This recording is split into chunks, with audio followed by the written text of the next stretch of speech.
Assalamualaikum warahmatullahi wabarakatuh.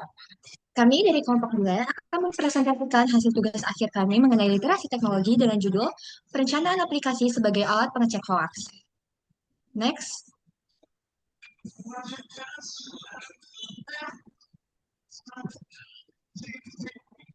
Baik, kami beranggotakan 7 orang dengan Fanya Vindita, Anissa Azalia, Raffi Maulana, saya sendiri, Raffena Lingga Putri, dan ada Putri Ayu Widya Stuti dan Siti Nazwa, dan yang terakhir ada Vigo. Next.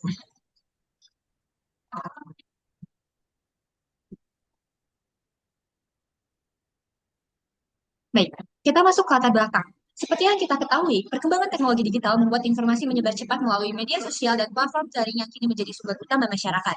Namun, kemudahan ini juga memicu maraknya penyebaran berita palsu atau hoax yang sering dibagikan tanpa verifikasi.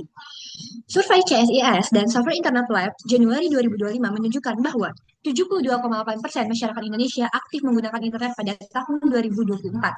Tetapi kemampuan literasi digital masih rendah. Akibatnya, masyarakat mudah mempercayai informasi tidak benar, terutama pada isu politik, kesehatan, dan pemerintahan. Sehingga diperlukan solusi berbasis teknologi untuk membantu pengecekan informasi secara cepat dan terpercaya. Selanjutnya akan dibacakan oleh rekan saya.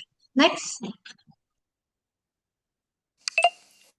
Nah, selanjutnya di sini ada gagasan pemanfaatan Hoax. Hoaxpot dirancang sebagai platform terintegrasi yang memudahkan pengecekan informasi bagi berbagai kalangan. Yang pertama di sini ada cara kerja dan fungsi Hoaxpot. Hoaxpot memungkinkan pengguna memasukkan teks atau tautan atau gambar untuk diperiksa keasliannya.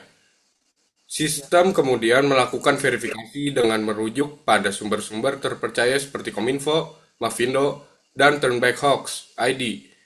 Hasil verifikasi ditampilkan dalam kategori tertentu, disertai penjelasan singkat, sehingga pengguna dapat memahami tingkat kebenaran informasi sebelum membagikannya. Nah, yang kedua ada tujuan penggunaan Hoaxpot. Selain sebagai alat pengecekan fakta, Hoaxpot juga berperan sebagai sarana edukasi literasi digital. Aplikasi ini mendorong masyarakat untuk lebih kritis, terbiasa melakukan verifikasi serta berpartisipasi dalam menciptakan lingkungan digital yang sehat.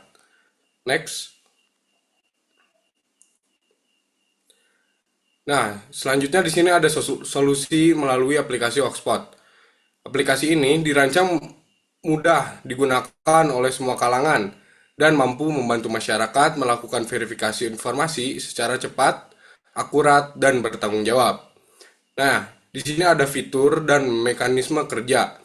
Yang pertama, pengguna dapat memeriksa teks, tautan, maupun gambar yang diragukan kebenarannya.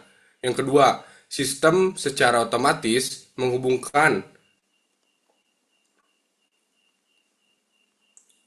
Nah, yang kedua, sistem secara otomatis menghubungkan data dengan sumber terpercaya seperti Kominfo, Mavindo, dan Turnback Hoax ID.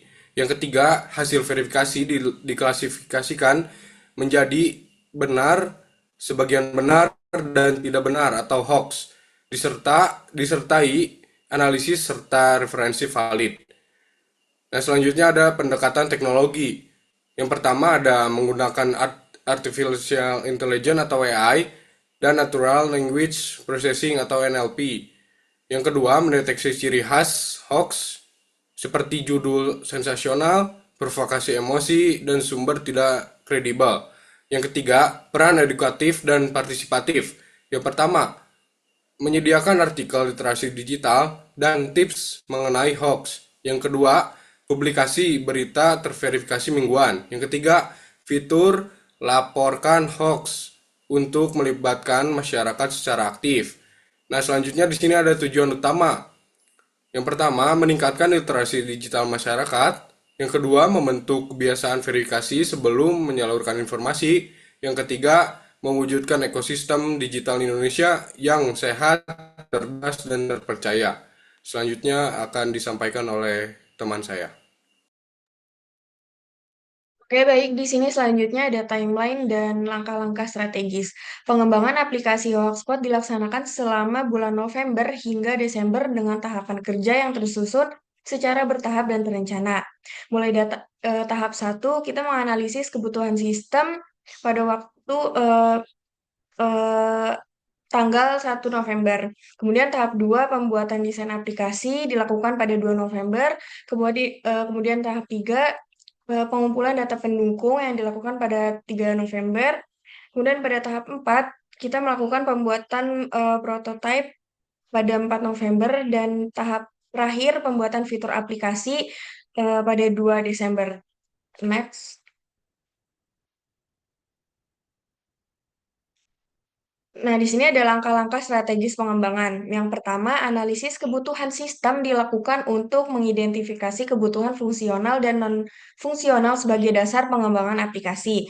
Yang kedua, perancangan ini difokuskan pada pembuatan antarmuka dan alur kerja pengguna sebagai acuan pengembangan. Kemudian yang ketiga, pengumpulan data pendukung bertujuan untuk menunjang proses perancangan dan pengembangan fitur seperti referensi berita dan standar verifikasi. Yang keempat, prototipe aplikasi dikembangkan sebagai gambaran awal fungsi dasar sebelum implementasi final. Dan yang terakhir, pengembangan fitur aplikasi mencakup fitur inti seperti pencarian berita, penyimpanan berita, notifikasi, profil pengguna, dan fitur menulis berita.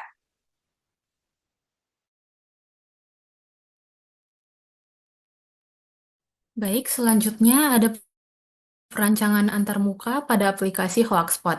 Jadi perancangan antarmuka merupakan salah satu langkah penting dalam pengembangan aplikasi Hoaxpot. Tujuan utama dari perancangan ini adalah untuk menciptakan pengalaman pengguna atau user experience yang intuitif, sederhana, dan mudah dipahami oleh masyarakat umum. Next. Lalu selanjutnya saya akan menjelaskan halaman utama pada aplikasi. Nah, jadi halaman utama aplikasi Hoaxpot berfungsi sebagai titik awal saat pengguna membuka aplikasi. Halaman ini dirancang dengan sederhana dan intuitif dengan menampilkan logo Hoaxpot sebagai identitas aplikasi.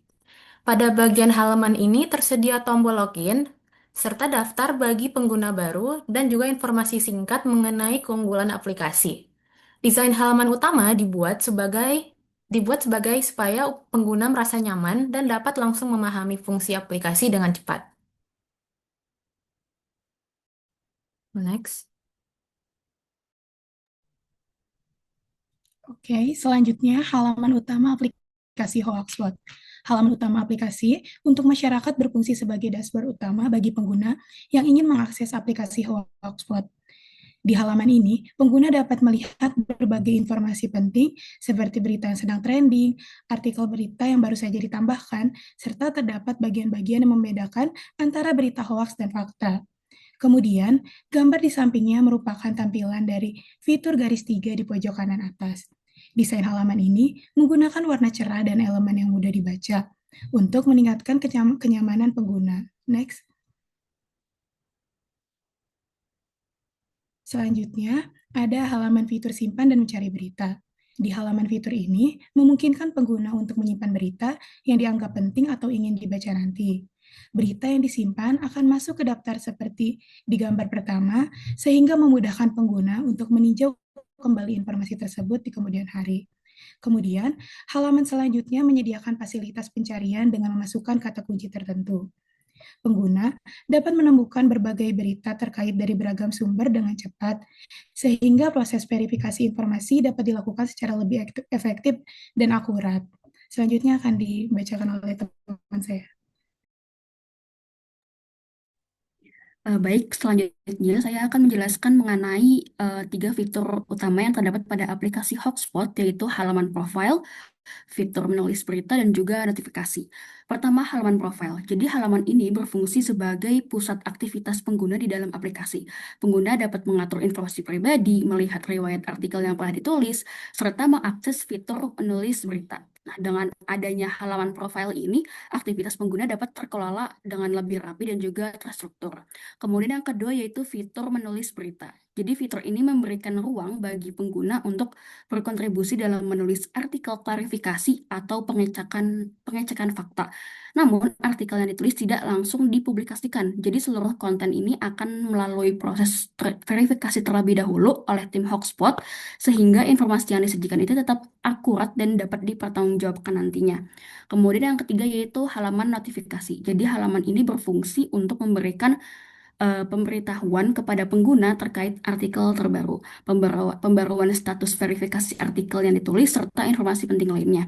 Jadi dengan adanya notifikasi, pengguna dapat terus mengikuti perkembangan informasi tanpa harus melakukan pengecekan secara manual.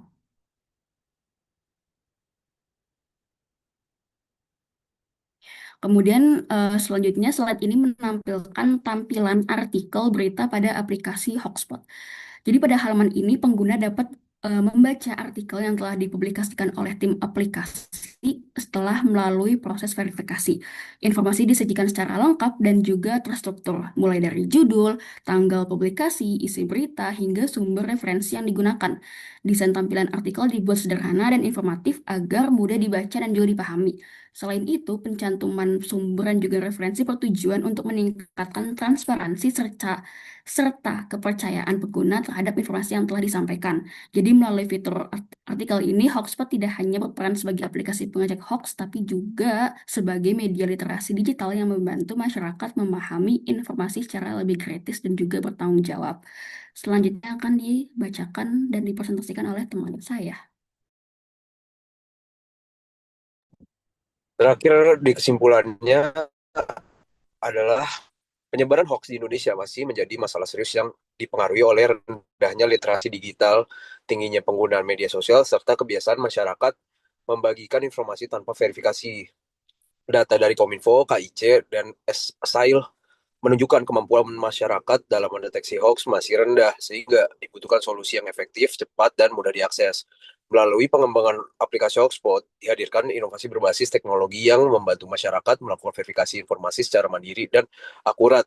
Dengan memanfaatkan sumber data lembaga terpercaya serta teknologi kecerdasan buatan. Selain sebagai alat cek fakta, Hotspot juga berfungsi edukatif melalui artikel, tips anti-hoax, dan fitur komunitas agar pengguna lebih kritis.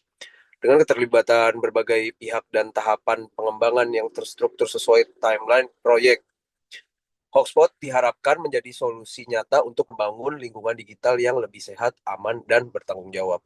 Next.